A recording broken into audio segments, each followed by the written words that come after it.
mukomere cyane ndabaramukije mukunzi wanyu mukunzi mwana wako ndaje kugira ngo tuganire kuri uyu munsi itariki 2 z'ukwezi kw'indwi umwaka ni 2026.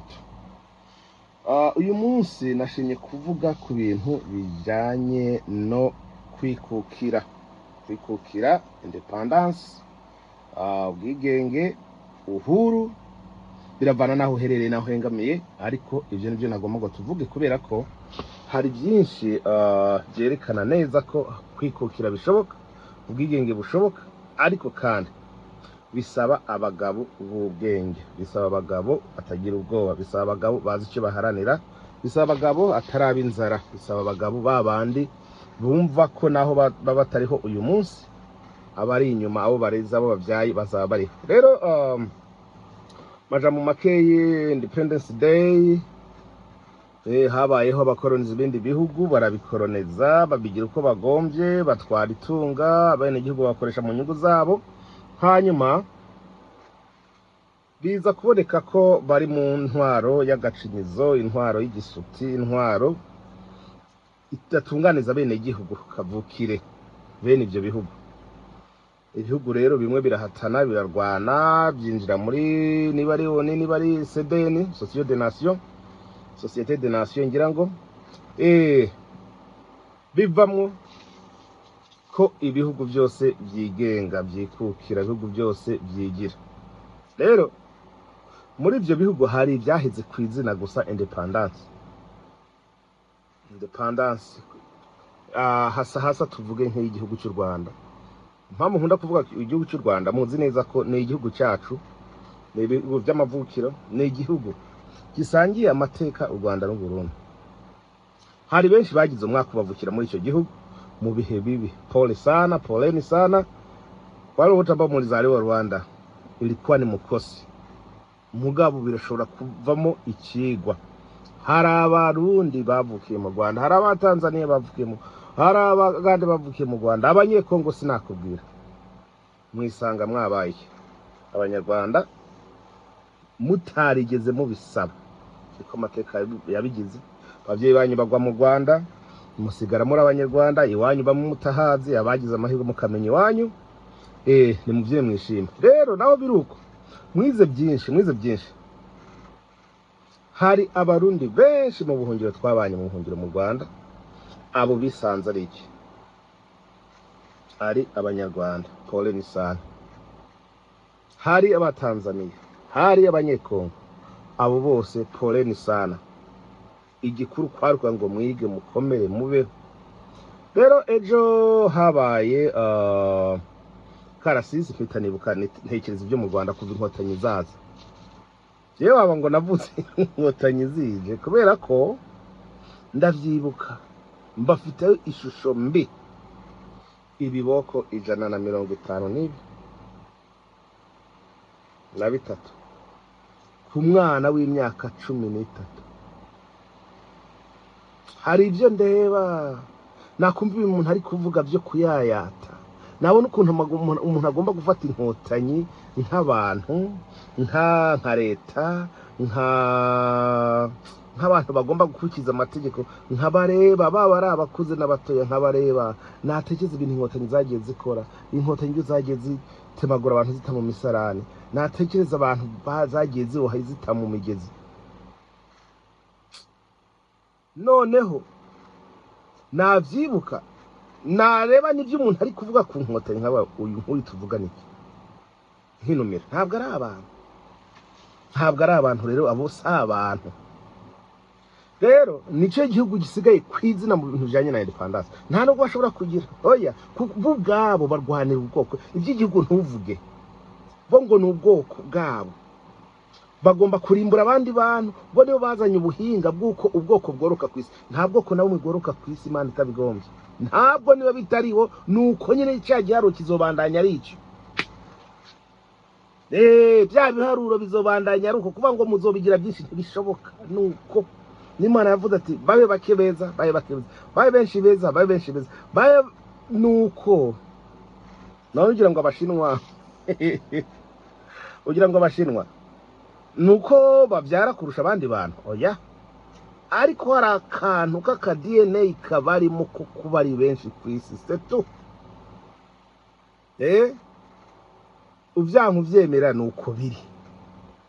N'abashinwa ugira ngo barusha abanyamerika kuvyara cyangwa rero bazi gukora ivyo bituma abantu barondoka ku isi kuruta abandi oya, kandi bakora cyane mugabo babandanya bariho kuko ivyo bakora harimo kwizigama cyane, kwirinda safety, barabiremanywe. Hari abandi rero ngo bafite ubundi buhinga bwo kugira ngo bagwire nuko bazarimbura abandi bantu. Ntibishoboka kuko n'ubwenge bw'inkoto, n'ubwenge bw'inkoto ntagire umuntu aza kukubeshya ngo hari ngo iby'abahutu n'abatutsi ngo abatutsi ngo oya. Imyaka tumaranye turazinanye, umwene igihugu w'umututsi n'umwene igihugu w'umuhutu bari kwikorera utwabo, ivyo bindi ntavyo barimo. Umutwari kwikorera tw'ivyo ntavyo arimo, ariko iyo hajemwe inda nini no kurondera ukungene abantu basabikanya, bamwe bagafata byinshi abandi bagafata bikeyi, ayo nama yiri y'inkotanyi mu bwenge bupfuye. Narababwiye ngo izi ntambara bamamo kandi ni kama n'ingabirano yabo nizo zituma mutarondoka ku isi. Ntimushaka kurondoka, muzarondoka gute? Mugize kuba muri nyewe, mugize kuba mufite ubwenge bucuramye. Ahasigaye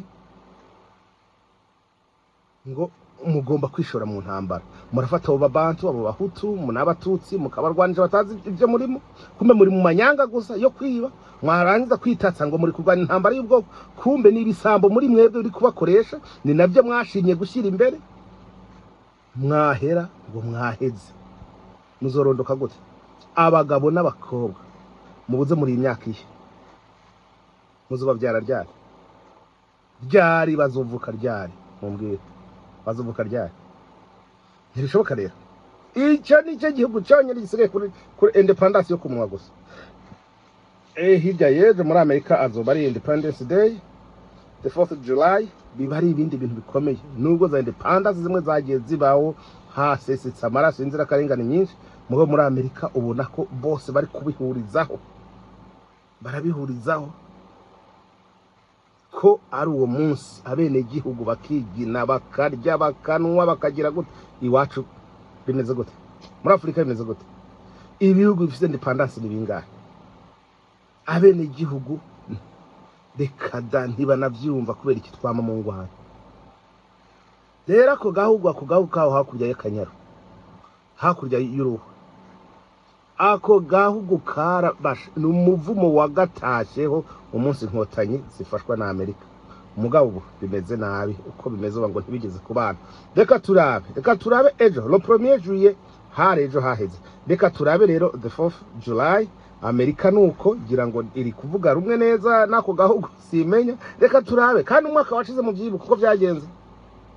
Ivyo bya 4th July umwaka waheze muranyibutsa. Reka turabe uyu mwaka naho kakagabo babuje kugenda, kaka ni kari muri guma mu rugo. Reka turabe ibyo ariko barafitira ejo kuzo bimeze. Ejo rero ngaha mu majambo make harabaye imyiyerekano idasanzwe, harabaye basha ibintu bidasanzwe byo bakarakomando n'ibiki kwabatego Afrika ibandanije ukunguko.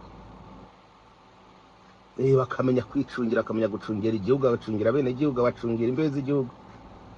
Simbizi ngira ngo ejo mwarabyitegereje, abashize kuri stade Intwari mwarabibonye, babirebye ku mateleviziyo mwarabibonye uko intwara ngabo z'u Burundi, ntwaza miheto z'u Burundi, uko abarongozi b'ingabo zabo basirikare ukuntu bari bameze, uko ibikoresho bari bafise, ni technique na tactical bari bafise, ibijanye n'igisirikare gukorokera mu mitaka kugira gute, ivyo mwarabibonye.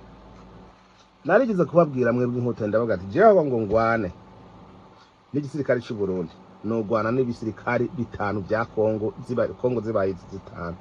Mwanze kunyumva. Birangiye uyu mwaka byo mwaruhiye byose imyaka 30. Ubunyamaswa mwatweretse, ubunyamaswa mweretse abahuta abatutsi n'abatwa n'abanyamahanga, birangiye mubaye zero. Umwe yabashimbije mukishira hejuru ngo muri gisirikare cyari gikomeye. byari abarundi byari abanyarwanda babikora, byari izo nkotanyi zibikora, byari ibyo babatere. Nta muntu n'umwe yananiwe kurya bamuterekeye ku meza atagwaye. Aho murajyaho murakubita abantu, twarabatsinze. Mwabatsindiye he? Hari akandi kagabo mperutse kumva, ni kakandi nyene, kakandi kaheze muri Guma mu rugo, ngo hari igoma, ngo isi yose yatubyariye, ngo yaduhuriyeho, ngo harimo Burundi, ngo harimo ngo Wazalendo, ngo harimo FDLR, ngo harimo FARDC, ngo harimo ngo South Africa, ngo harimo ngo n'ibindi bihugu. Yatinye kuvuga iki? Hari ibihugu yatinye kuvuga. Subira bagohe nyoko, subira abanyamerika bakwereke. Mbega muzi icyo riya jambo ryari hatse, ndaza kubivuga mu kindi kiganiro. Rya jambo ryari hatse iki? Kuvuga terega kuba dutsinzwe nuko twateraniweho, turabona igoma ko byagenze, tugwana n'ibintu byinshi. Harya ari kwisigura ku byabaye imenembwa, ari kwisigura kuri kuba rubaye ati isi yaduteraniye, ati ntimundenganye ntako tutagize, isi yaduteraniye ko.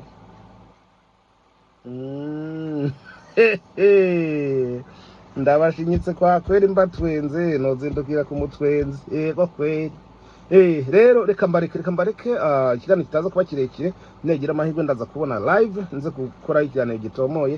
Ariko ako kagabo, ako gasiga bafashe bagatereka abantu bahari, muza kwibuka indirimbo nabakora yitwa Majuto, zikorera kuri AI ku ndirimbo Majuto. Muraza kumva ibyo nari ndiko ndatabira, ibyo nari ndiko ndahanura.